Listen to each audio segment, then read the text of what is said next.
سارے پودے اور درخت ساکن کھڑے تھے جیسے کائنات میں ہر طرف سکوت چھا گیا، بس ایک وہی تھا جسے کسی پل چین نصیب نہیں تھا۔ بے چینی ہر گزرتے لمحے کے ساتھ بڑھتی جا رہی تھی۔ اس نے ریلنگ پر کوہنیاں رکھ کر سر دونوں ہاتھوں میں تھام لیا۔ اللہ اکبر، اللہ اکبر! دور سے آتی موزن کی آواز کائنات پر چھایا سکوت توڑ دیا۔ بند آنکھیں ایک دم کھولیں۔ کیوں کیا میں نے ایسا؟ کیا ہو گیا تھا مجھے ان لمحوں میں؟ کیوں خود پر اختیار ختم ہو گیا؟ اللہ اکبر، اللہ اکبر! موزون کلمے دہرا رہا تھا۔ وہاں پر تو سینکڑوں لڑکیاں روز آتی ہیں اور جاتی ہیں، روزانہ بیچی جاتی ہیں۔ میرا کون سا رشتہ تھا اس سے؟ پھر کیوں بچایا اس کو؟ اشہد لا الہ الا اللہ، اشہد لا الہ الا اللہ! بغیر سوچے سمجھے 50 لاکھ منہ پر مار آیا۔ کیوں اس کی تکلیف برداشت نہیں ہوئی میرے سے؟ اس نے آنکھیں بند کر کر دیوار کے ساتھ ٹیک لگائی۔ ایک بار پھر آنسو سے بھری آنکھیں اور لرزتے ہاتھ آنکھوں کے سامنے آ رہے تھے۔ اشہد ان محمد الرسول اللہ، اشہد ان محمد الرسول اللہ! اذان کے کلمات کا اثر تھا یا کچھ اور؟ ایک آنسو آنکھ سے نکل کر ہلکی بڑی ہوئی شیپ میں جذب ہو گیا۔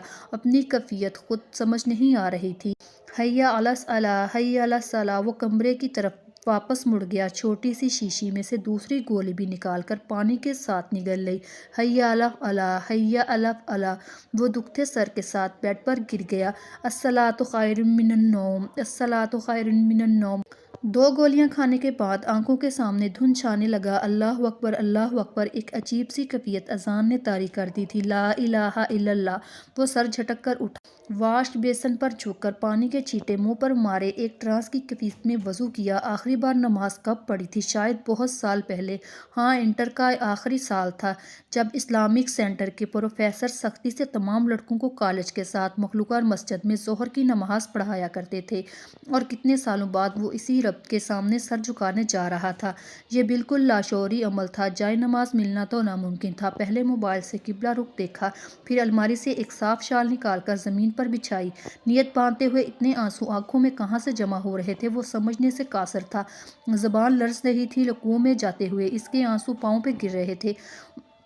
وہ رونا نہیں چاہتا تھا مگر آنسو خود بخود امنڈ آ رہے تھے۔ آخری سجدہ کرتے ہوئے وہ بچوں کی طرح پھوٹ پھوٹ کر رو پڑا۔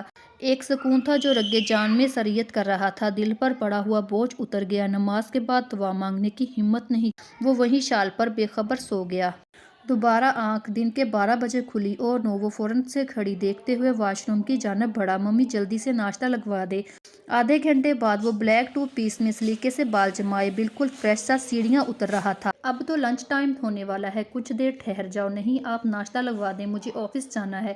آلریڈی اتنا لیٹ ہو چکا ہوں۔ کیوں، کہاں رہے ساری رات جو اتنی دیر سے آنکھ کھلی؟ اب بولنے والی نیہا تھی۔ تم سے مطلب؟ مستقبل میں تمہارے سارے مطلب مجھ سے ہی وابستہ ہیں۔ اس کی بات پر بے اختیار مدھم سی ہنسی دائم کے لبوں پر بکھر گئی۔ ویسے کب تک یہاں پر پڑاؤ ڈالنے کا ارادہ ہے؟ تم سے مطلب میری خالہ کا گھر ہے، جب تک مرضی رہوں۔ مستقبل میں تمہارے سارے مطلب مجھ سے ہی وابستہ ہے۔ نیہا نے غور سے اسے دیکھا۔ آج پہلے والی شوخی غائب تھی۔ آج رہنے دو آفس جانے کو، اتنا اچھا موسم ہو رہا ہے، کہیں باہر چلتے ہیں۔ نیور، آفس سے آف نہیں لے سکتا، ڈیڈی نے سختی سے کہا ہوا ہے۔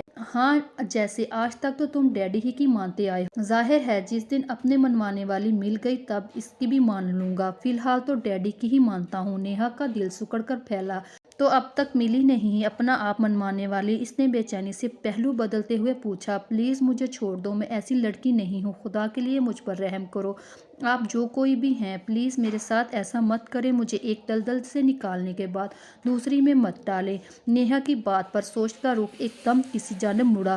لمحے کی ہزاروں حصوں میں وہ خود ساکت رہ گیا۔